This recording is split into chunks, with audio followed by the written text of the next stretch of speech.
How's it going, everybody? It's Sean here, and I'm back today to give you guys my review of the Air Jordan 12 Retro in this royalty colorway. Today's video is sponsored by who else? The good people from Heffelux. Heffelux is my all-time favorite sneaker insoles, and they sell eTPU insoles, which essentially is the same material you'll find with Adidas Boost. So if you're looking to add some additional comfort inside your shoes, be sure to check out their website, which I've linked down below. You'll see they sell 4 different insole options, so depending on the type of insole density and the cushioning setup you're looking for, whether that's for a pair of winter boots or for sneakers, you're gonna find there's something for everybody. So I've been a proud paying customer of Heffelux for years now, and I honestly stand by their products. They truly are very comfortable to me. So if you guys want to check them out and give it a try for yourself, be sure to use the code SEANGO at checkout to get 15% off your entire purchase. So this in my hand is the Air Jordan 12 Retro in this royalty colorway, which actually dropped back in November of last year. However, I caught a restock recently on Size Canada's website, which is why I'm finally giving you guys my super long overdue review.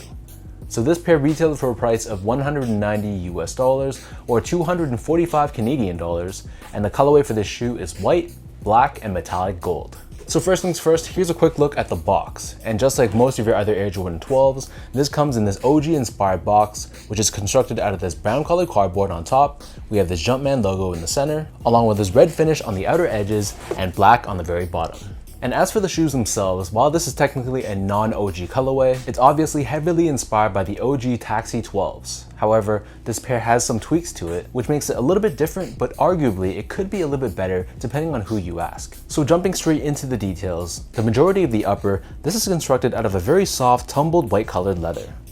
And like all your other Air Jordan 12s, we have a very pebbled lizard print leather overlay, which runs down the majority of the length of the lateral side. At the edge right at the bottom where it meets the midsole, we have this gold colored hit with Jumpman branding.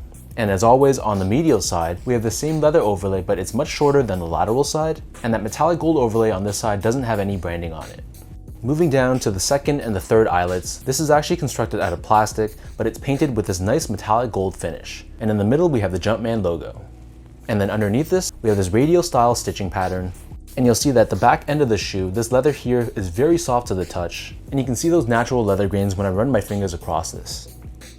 Running down the center of the heel, we have this nylon tag with Jordan branding done in this gold colored finish, and on the top we have this pull tab with the Jumpman logo in white. For the laces, so the standard default laces these came with is actually a rope style lace done in black, but I wasn't a fan of those at all. Luckily, they do give you a secondary pair of white laces, which gives the shoe much more of that classic OG Taxi look. One thing I found interesting though was the white laces were a little bit shorter than the black laces. I don't know if this was just an inconsistency in the factory or if everyone's pair was like that, but it was a little bit annoying. Underneath this, the tongue is lined in this white colored leather, and as always we have 2-3 embroidered running down the center, and this is done in this gold colored finish. And on the top, we have more of that tumbled leather, and we have a Jumpman logo stitched on in gold. The back of the tongue and the inner liner of this shoe is done in this quilted fashion in black, which gives it a little bit more of an elevated and elegant feel. And then as for the insoles, these come with your standard foam line insole, and we have the Jumpman logo stamped on the heel in gold. So the upper of the Jordan 12 sits atop this Phylon midsole, which is painted in a combination of white and black. On the forefoot, the foam has this lizard print finish to it, just like the leather overlay that's found above it, and encapsulated within the Phylon foam, we have a full-length Zoom Air unit. So fun fact, the Air Jordan 12 is actually the first signature Air Jordan to feature Zoom Air within the shoe.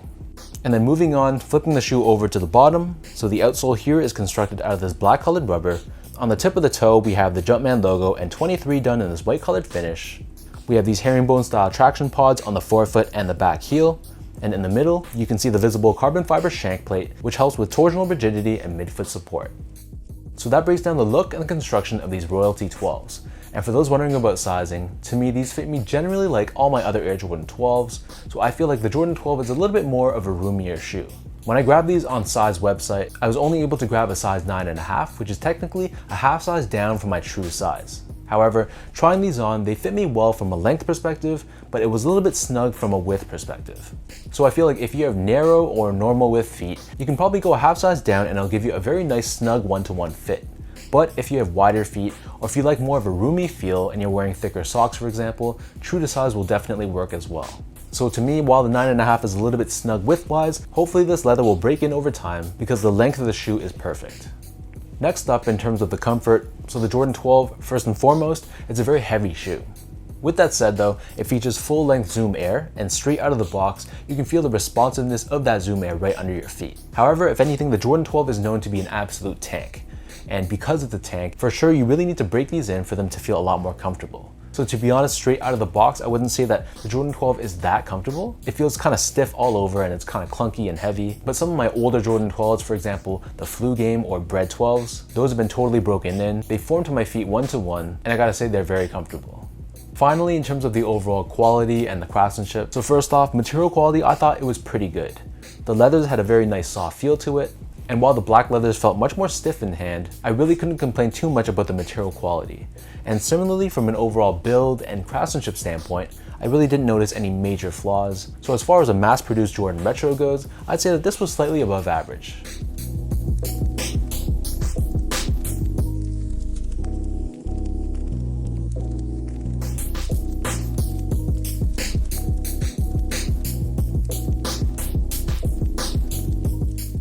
So with all that out of the way now, let's toss on these Royalty 12s on feet and I'll show you guys how these look.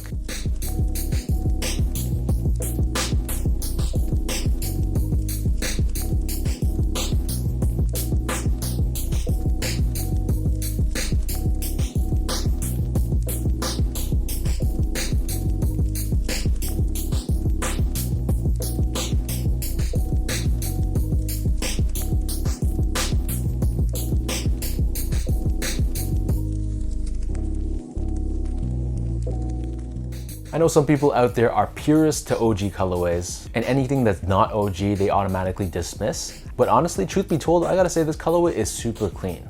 I think by incorporating more of these gold colored hits and removing the red from the Taxi 12s, it's a small enough tweak that it still has that same flavor of the Taxis, but at the same time, it's a little bit different. So I know many people have said this in their reviews, and I totally agree. It's kind of like the Concord 11 versus the DMP 11s, where one is more solely black and gold based compared to its OG counterparts. So for me, this is a very welcome addition to my collection, and I'm very excited to own these. So let me know in the comment section down below what you guys think about this Royalty Air Jordan 12. What are your thoughts on this colorway?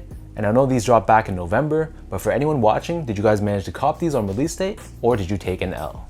If you guys like this video, be sure to like, comment, and subscribe to this channel if you haven't yet. Your support helps the channel go that much further. You can also follow me on Instagram as well at sgo8, follow me on Twitter at sean.go, and visit my website at seango.ca. So until next time, thank you so much for watching. Hopefully you guys enjoyed this review, and I'll catch you guys all in my next video.